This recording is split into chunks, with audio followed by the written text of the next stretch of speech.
We saw it, we lived it, and hell did we enjoy it to the max. Welcome to Factaholic. This is your host, Scott Leffler, ready to unleash all the exciting action that the latest MonsterVerse outing brought along. Now, to sum it up in one sentence, Godzilla vs. Kong is a masterpiece that unrelentingly relishes in abundance, with regular and imminent references to decades of pop culture history from all around the world. Also, before we begin, let me take a little breather first to just gather all my thoughts before unfolding all the major action that took place in the ultimate battle of the Alphas. And more importantly, to warn all of you watching this video that we've got some major spoilers ahead. I mean major spoilers ahead. So, with the caution notice out of the way, let's just get them straight.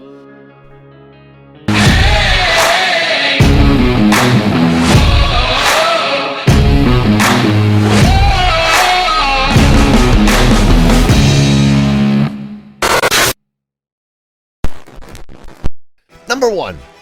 Why is Godzilla hurting people? Well, let me break it down to you right away. The reason for that is simply the shady business that Apex Industries has been engaging in. That is the creation of MECHAGODZILLA, and maybe even the illegal breeding and rearing of skullcrawlers. I'm not really sure about the latter, but Godzilla did foresee the impending doom that MECHAGODZILLA could cause. And there were likely traces of Ghidorah DNA that's been used to get MECHAGODZILLA to function. So you see, Apex's shady schemes directly provoked the king of the monsters, after which he naturally started approaching the cities where their bases were situated. Papa Goji then went on a rampage, destroying Apex facilities just to foil the sinister plans that Walter Simmons, head of Apex Industries, and other prominent figures like Ren Serizawa, son of Monarch scientist Ishiro Serizawa, had planned out. So Godzilla is perhaps only hurting the people associated with Apex, and the others who were caught along in the aggression were probably just unlucky. Number 2. Kong's new home? Actually, that's not really it. And by new home, I was referring to that containment zone where Kong was being held at. Yes, you heard that right. After all, he was captured by humans, perhaps Monarch. But why is he in a containment zone? The answer to that is most likely related to the big monkey's alpha status.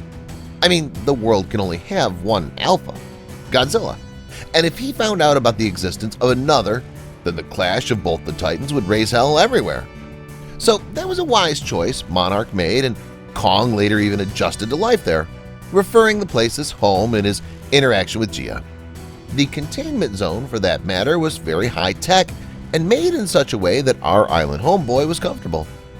Monarch even went to the extent of creating an artificial sky, which actually looked marvelous. Number 3. Gia, the Kong Whisperer. First, let's talk about Gia. Isn't she just adorable? Gia is a young orphaned Iwi girl with whom Kong has formed a unique and powerful bond. We all pretty much had the idea that they shared a close relationship based on kinship, as both Gia and Kong were orphans. We also knew that Gia was mute and both communicated with some form of sign language, and as it turns out, it is indeed sign language that humans use in general. So yes, it's confirmed that Kong speaks human now, even though it may be in the form of signs and actions. Number 4. Clash of the Alphas. The battle was fast, no nonsense, and it delivers on the promise of having the best on-screen monster battle in recent years. The only catch here, though, is that we've already seen most of the action in the trailers. But here's the thing. Watching it again on the big screen was definitely a whole different experience.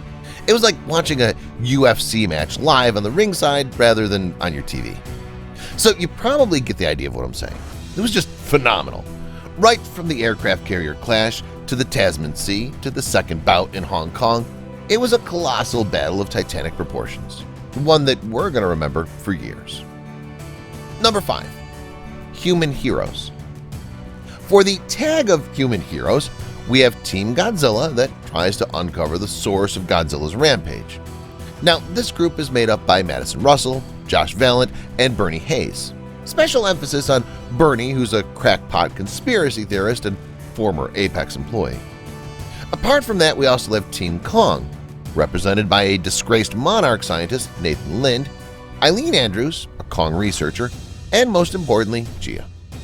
These are basically the main human characters who played supportive roles for our Titan heroes and even brought in small touches of humor to make the film feel a little more wholesome. Number 6.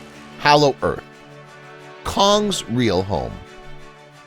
Yes, you heard that right. Seems like the Hollow Earth is actually Kong's real home, and it was probably where his entire species originated before Kong ended up in Skull Island. Now, talking about the Hollow Earth, we initially were of the mind that the entrance used would probably be the one in Skull Island, but that wasn't the case. We were, rather, taken to the continent of Antarctica for that. Well, Kong was airlifted. The funny thing about the Hollow Earth is that gravity is actually inversed in these parts, so in layman's terms, it's an upside-down world. As for the most amazing feature about the place, there exists a space where rocks float mid-air, and beyond it, the awesome throne of Kong, which is itself a magical domain. One that's filled with numerous Titan tech of sorts, and the crazy thing is that the axe weapon that Kong found there actually powers up the whole place like a nuclear reactor of sorts. Seeing that, it literally blew me away. Number 7. HEAVs. Behold the HEAVs, or should I say the Hollow Earth Aerial Vehicles. These cool crafts seem to come straight out of an alien sci-fi movie rather than a monster one, so it was an awesome inclusion. Having been built by Apex Industries, it was an advanced craft that used electromagnetism to function and could generate enough charge to power even Las Vegas for an entire week. Also, it was thanks to these crafts that humans could sustain the pressure while entering Hollow Earth. So, had it not been for these HEAVs, they'd all be crushed to death. Number 8. All monsters. So, we covered this in our previous video as well, but I'm going to list it again here. The monsters that we saw in this film include the likes of the King of the Monsters, Godzilla, the Ape Titan Kong, Skull Crawlers, including their eggs, Psycho Vultures, the Chew Warbats, Hellhawks, and last but not least, the very overpowered MECHAGODZILLA. Apart from that, we also did see Ghidorah's skull. So there you go. Those are all the monsters that you'll see. Too bad they didn't even mention once about other remaining Titans. Number 9. Kong's axe weapon. The hype is real. The axe weapon is one formidable tool of destruction, and it's got so much more in it than meets the eye. As I mentioned previously in one of the points, the axe weapon isn't just a weapon, but it actually powers the entire place that looks like a throne of the Kong species.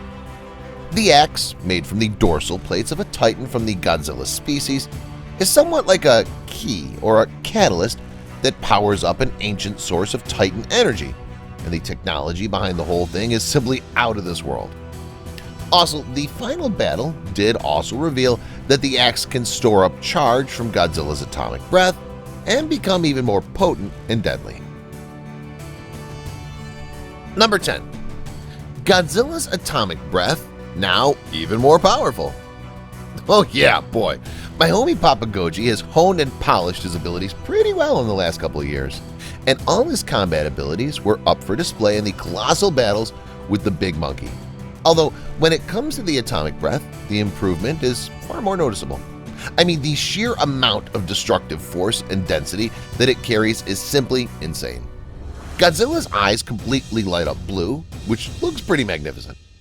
As for the question about how powerful the atomic breath has become, you'll have to go back to that particular scene in Hong Kong where the Big G unleashes a massive atomic breath down the ground, which makes it all the way right into the Hollow Earth where Kong was.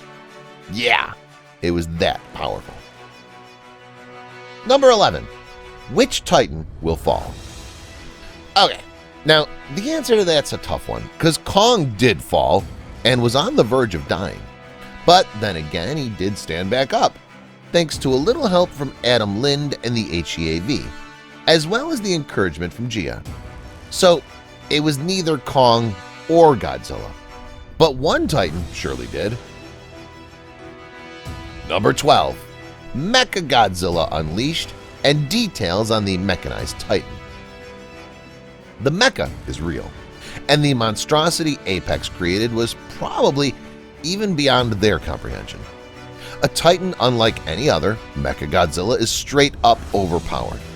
It was crazy enough to think that Walter Simmons and Ren Serizawa thought of symbiotically controlling the unreal monster using Ghidorah's skull, because it simply wasn't going to end well.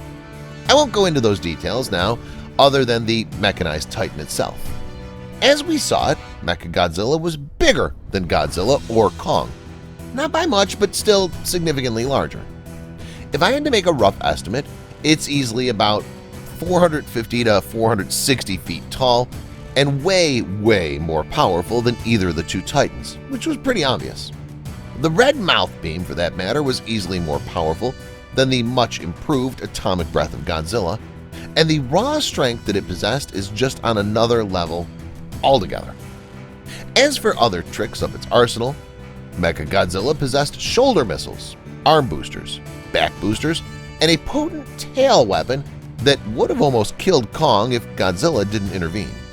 So yes, there was indeed a team-up, which brings us to the next point of discussion. Number 13.